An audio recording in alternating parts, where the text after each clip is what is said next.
नमस्कार, news click में आपका स्वागत है। कल रात 8 बजे प्रधानमंत्री ने कहा कि आत्मनिर्भर भारत अभियान नाम की एक योजना की शुरुआत होगी, जिसमें 20 लाख करोड़ रुपए का एक आर्थिक पैकेज का ऐलान किया जाएगा। वित्त मंत्री निर्मला सीतारमण ने आज उसके बारे में और डिटेल्स दी। क्या ये पैकेज काफी होगा? मजदूरों की बात छोड़ दी गई है, किसानों की बात छोड़ दी गई है। इन्हीं सब मुद्दों पर चर्चा करने के लिए हमारे साथ जुड़ रहे हैं परंजय गुहा ठाकुर। परंजय, न्यूज क्लिक में आपका स्वागत है। धन्यवाद प्रांजल। अगर पहला सवाल ये होगा मेरा कि अगर मोटे तौर पे इस पूरी लगभग 1 घंटे से ज्यादा चली प्रेस कॉन्फ्रेंस को देखा जाए और प्रधानमंत्री के भाषण को सुना जाए, तो क्या ये 20 लाख करोड़ रुपए का जो अनाउंसमेंट हुआ है, उसको अगर एक चीज में जवाब दिया जाए तो क्या ये अच्छा है या बुरा है? देखिए, हमें मालूम नहीं है 20 लाख रुपए खर्चा होगा कि नहीं। पहले 1,70,000 का बात हुई थी प्रधानमंत्री गरीब कल्याण योजना। इसमें एक बहुत बड़ा हिस्सा, लगभग 90,000 करोड़ थे पुराने जो कार्यक्रम थे। ठीक है, कुछ नया भी है। उसके बाद भारतीय रिजर्व बैंक भी और कुछ घोषणा किया, तो लगभग ये 20 लाख करोड़ में एक बहुत बड़ा हिस्सा, 3,20,000 करोड़ घोषणा हो गए।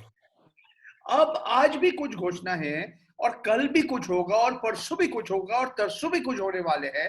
तो हमें अभी तक मालूम नहीं है कि और क्या क्या आने वाले हैं। अगर सिर्फ आज के बारे में आप कहेंगे, इसमें 2-3 बहुत सारे वो 15 घोषणा उन्होंने किया, मगर इसमें सबसे महत्वपूर्ण 2-3 घोषणा है। एक है कि जो हमारे जो गृह या कुटीर या सूक्ष्म या लघु और मध्यम जो उद्योग है, इन लोग के लिए राहत का एक पैकेज इन्होंने दिया। इसमें बोला कि 45 लाख ऐसे छोटे जो यूनिट है, जो कुटीर या सूक्ष्म या लघु ये उद्योग है, इनके लिए 3 लाख करोड़ का ऋण इनको मिलेगा। इनको कोई गारंटी देना पड़ेगा, नहीं कोलैटरल देना पड़ेगा। ये इसका जो पूरा जो रिस्क है और जो खतरा है, ये बैंक के ऊपर है। और समय बताएंगे कि इसमें बैंक का एनपीएज या नॉन परफॉर्मिंग एसेट जो ऋण देते हैं, ये भरेगा नहीं। ये पहला बात। दूसरी बात है, एक बहुत बड़ा घोषणा है कि जो बिजली वितरण कंपनी है, इन लोग के लिए 90,000 करोड़ का एक राहत का पैकेज मिल गया। मान लिया सारे जो बिजली वितरण करते हैं कंपनियां हैं, डिस्कॉम्स, डिस्ट्रीब्यूशन कंपनीज, उनका हालत बहुत बुरा। ठीक है, उनको राहत मिलेगा। कितने दिन के लिए भी मिलेगा, ये समय बताएंगे। फिर ये 90,000 करोड़ जब खर्च हो जाएगा, क्या बिजली का दाम बढ़ जाएगा, उपभोक्ता के ऊपर ये देगा कि नहीं, ये समय बताएंगे। और इन्होंने कुछ जो आयकर देते हैं भारतवर्ष में, 2.5% हमारे पूरा जो लोक संख्या है, जनसंख्या है, इसका 2.5% लोग आयकर देते हैं। उनके लिए कुछ है, राहत है। मगर असली बात है, एक बहुत बड़ा इन्होंने कार्यक्रम किया कि सरकार, भारत सरकार जो टेंडर इशू करते हैं, 200 करोड़ तक टेंडर वो विदेश से कुछ नहीं लाएंगे। यानी कि हमारे देश के जो उद्योग है, वो जो छोटे उद्योग है, जो लघु उद्योग है, जो सूक्ष्म उद्योग है, ये सरकारी ये सप्लाई देगा। इसका मतलब क्या है? हमारे 60 का दशक पे, हमारा 70 का दशक पे ऐसा कार्यक्रम था। उसके बाद सब कुछ बदल गया। 90 का दशक में आर्थिक उदारीकरण की स्थिति। आज आपका विदेश से आयात निर्यात का स्थिति बहुत खराब है। इसके असर किसके ऊपर पड़ेगा? चीन से जो आयात करते हैं, सरकारी जो चीज खरीदते हैं, ये कम हो जाएगा। और ये है मोदी जी का नया नारा, आत्मनिर्भरता। बहुत लोग को याद नहीं है कि 50 का दशक में और 60 का दशक में यही नारा पंडित जवाहरलाल नेहरू का भी था। शायद वो पसंद नहीं करेगा, जो भाषा उस समय पंडित नेहरू इस्तेमाल किया, आज मोदी जी वही भाषा इस्तेमाल कर रहे हैं। मगर कह रहे कि पंडित नेहरू हमारा एक तरह से हम उनका जो विचारधारा का विरोध कर रहे हैं। तो एक तरह से सब घूम फिर के वापस वहीं चले गए हैं। और देखिए, आपने बिल्कुल ठीक कहा, प्रवासी मजदूरों के लिए, गरीब के लिए आपने बड़े बड़े बात की। आज निर्मला सीतारामन जी, अनुराग ठाकुर जी, वो जो उनका जो प्रेस कॉन्फ्रेंस जब शुरू किया था 4 बजे, पहले आधा घंटा पुराने क्या क्या किया ये सारी चीज बताया, फिर 1 घंटा हमें नया किया। और ये भी कहानी पूरा नहीं हुआ। जब सवाल उठा था कि इसका असर कहाँ से आया, कितना पड़ेगा वित्त घाटा में, निर्मला सीतारामन जी बोले कि इंतजार कीजिए क्योंकि और भी घोषणा करें। तो ये पैसा कहाँ से आएगा, कैसा होगा? और जैसे विरोधी दल कह रहे, आप और भी कर्ज लीजिए, आप और भी खर्च कीजिए, और राज्य सरकार के लिए आप क्या कर रहे हैं, यही सवाल उनसे पूछा गया था। आप कह रहे लिक्विडिटी, और सरकार का जो बाकी पैसा था वो वापस दे रहे हैं। हम ठेकेदार को बोल रहे हैं, हम एनबीएफसी जो नॉन बैंकिंग फाइनेंशियल कंपनीज है, जो हाउसिंग फाइनेंस कंपनीज है, इन लोग को आप मदद कर रहे हैं। तो एक तरह से आप दिखाने चाहते हैं, हमारे देश का जो मध्य वर्ग है, इनको दिखाने चाहते हैं हम क्या क्या कर रहे हैं देश का अर्थव्यवस्था को सुधार लाने के लिए।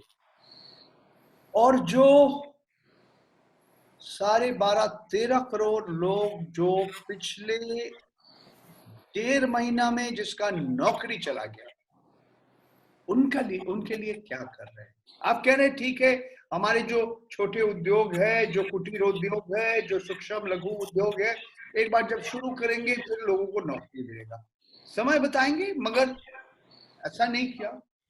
वित्त मंत्री निर्मला सीतारामन बारीकी से बहुत सारे घोषणा किया, टीडीएस ये होगा, आयकर में ये छूट होगा, ये डेडलाइन पीछे होगा, ये हमारे MSMEs, medium, micro small and medium enterprises, इस तरह से आप डिफाइन करते हैं निवेश के ऊपर या टर्नओवर के ऊपर, बहुत सारी बारीकी से लंबा चौड़ा इन्होंने भाषण दिया। मगर गरीब के लिए, प्रवासी मजदूर के लिए, किसानों के लिए आप उनके बात सिर्फ किया, मगर उनके लिए तो मैं इस पैकेज में कुछ नहीं देखा। और सचमुच इसको हम पैकेज भी कैसे कह सकते हैं, 15 लंबा घोषणा है और कुछ नहीं। वरुण जी, मैं इसी बात पे जो दूसरी चीज है उस पर आना चाहूंगा कि आपने जैसे फिगर्स बताए कि 12 करोड़ से ज्यादा मजदूरों को 12 करोड़ से ज्यादा नौकरियां गई हैं पिछले 1 महीने में ही, और 1.5 महीने में सीएमआई के जो फिगर्स थे उस हिसाब से एक बड़ा सवाल ये भी उठता है कि ये जो सिचुएशन है इस समय, अगर हमें एक स्कीम और याद हो तो प्रधानमंत्री की स्कीम हुआ करती थी मेक इन इंडिया, और मेक इन इंडिया के क्या हालात हुए उसके बारे में सभी को पता है। तो ये मेक इन इंडिया की जगह आत्मनिर्भर होना, ये कहां तक टिक पाएगा? ये नारा ही बदल गया जी। आप दिखाने चाहते हैं मेक इन इंडिया, मगर आज आपके सामने विकल्प नहीं है। आपका विदेशी वाणिज्य खत्म हो गया। आप नहीं चाहते हैं चीन के निवेश हमारे देश में आए, तो आपके सामने और कोई रास्ता नहीं है। तो जो अंग्रेजी में कहते हैं ना, वर्च्यू आउट ऑफ नेसेसिटी, आपके सामने रास्ता नहीं है। तो इसी को आप कह रहे हैं, यही बहुत अच्छा बात है। जैसे प्रधानमंत्री क्या, जो क्राइसिस को हम, आपात को हम एक दिखा रहे हैं, एक अपॉर्चुनिटी हो गया, यही हो गया। अक्सर और रास्ता नहीं है, आपको यही रास्ता करना चाहिए। तो इसीलिए आपने वही नारा सिर्फ बदल दिया। उस समय मेक इन इंडिया था, स्किल इंडिया था, एक के बाद एक आपने नारा किया, नारा लगाया। आज एक और लग गया, आत्मनिर्भरता, ये एक नया नारा लग गया। मगर सचमुच राज्य सरकार के हाथ में कहां से पैसा आएगा, ये सिर्फ समय बताएंगे। क्योंकि आज जो आर्थिक संकट के समय आए हैं, और जो प्रधानमंत्री सारे जो मुख्यमंत्री के साथ जो बातचीत किया, 2-4 मुख्यमंत्री उनको सुना दिया कि हमारे पास पैसा नहीं है। ये जो प्रवासी मजदूर जो दक्षिण भारत का राज्य में आ रहे, पश्चिम बंगाल में आ रहे, आसाम में आ रहे, बिहार, झारखंड, छत्तीसगढ़, उड़ीसा में आ रहे, इनके राहत के लिए पैसा कहां से आएगा? लोग कह रहे कि आप FRBM act, physical responsibility and budget management act, ये भूल जाइए अभी इस वक्त। अभी उसके बारे में आपने कुछ नहीं किया, तो आपके सामने कोई रास्ता नहीं था, तो इसीलिए आप कह रहे हैं मेक इन इंडिया का एक नया नाम आ गया, ये है आत्मनिर्भर इंडिया, आत्मनिर्भरता को आप आज बहुत, आप इसका क्या जरूरत है आज आप समझ गया है। बहुत दशक से बहुत लोग कह रहे थे, आर्थिक उदारीकरण के समय के पहले से ही और उसके बाद भी लोग कहा, आज आपके सामने और रास्ता नहीं है, तो यू हैव टू एक्सेप्ट। परंतु एक बड़ा सवाल ये भी उठता है कि ये जो पैकेज का पूरा अनाउंसमेंट हुआ है, इसमें जो पहले पैकेज अनाउंस हो चुके थे वो भी इंक्लूडेड है।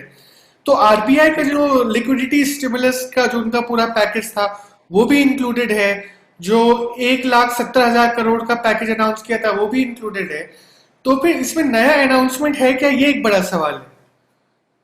इसमें जो नया अनाउंसमेंट है, ये जो छोटे और आपका जो लघु और ये जो उद्योग के लिए जो पैकेज है, ये नया है।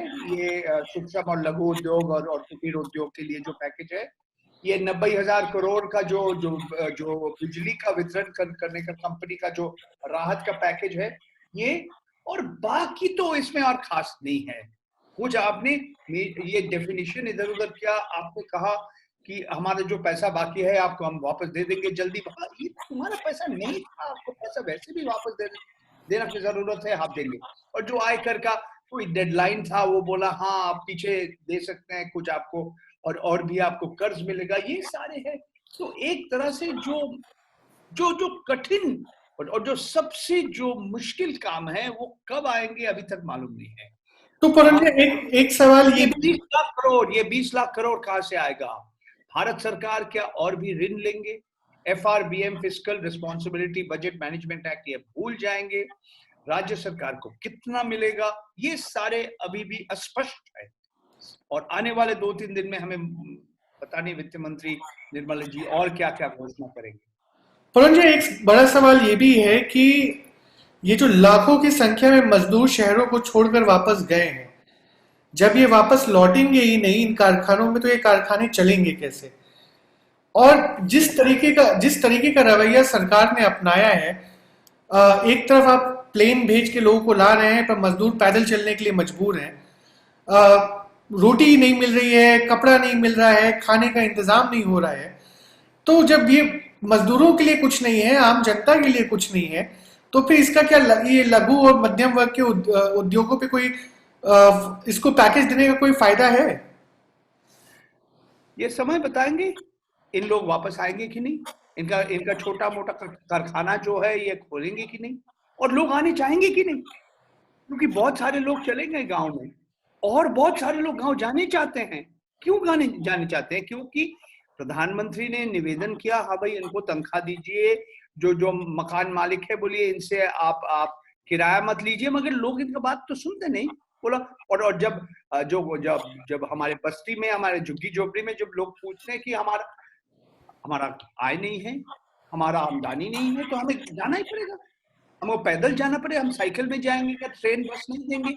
ये आज भारतवर्ष का इतिहास में 40 का दशक के बाद, शायद 40 का दशक में भी हम ऐसा नहीं देखा, इस तरह का इंटरनल माइग्रेशन, इस तरह का प्रवासी मजदूर। इसके बहुत एक असर पड़ेगा हर क्षेत्र में।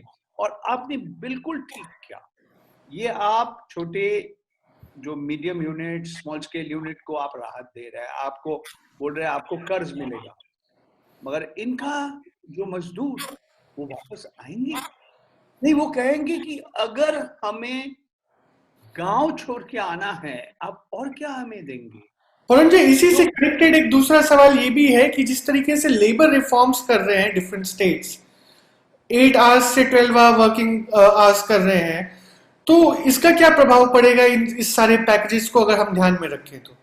ये बड़े बड़े, ये हमारे जो उद्योगपति है, हमारे जो पूंजीपति है, छोटे बड़े, सबको कह रहे हैं कि आप श्रम कानून भूल जाइए। जो दशक का लड़ाई के बाद लोगों को मिला, जो सफलता मिला, आज भूल गया लोग।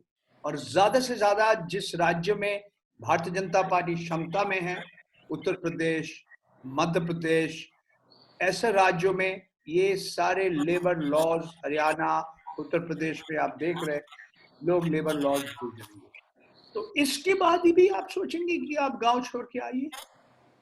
आपका जो नौकरी में जो एक सुरक्षा जरूरत है, जो आपका जो भी आपका तनख्वाह वगैरह मिलता है, जो बेनिफिट्स आप मिलता है, आप अगर नहीं देंगे तो लोग वापस आएंगे, गांव छोड़ के वापस आएंगे।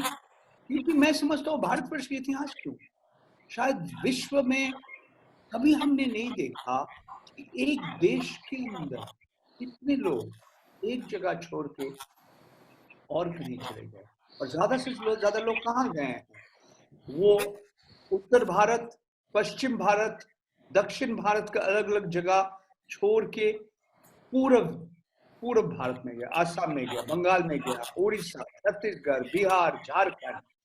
तो ये राज्य में बहुत ही एक आर्थिक संकट, वैसे भी आर्थिक संकट चल रहे। और जैसे झारखंड का मुख्यमंत्री हेमंत सोरेन ने कहा था न्यूज क्लिप को, जब मैं साक्षात्कार किया था, उनका समस्या और उनका चुनौती अभी शुरू हुई।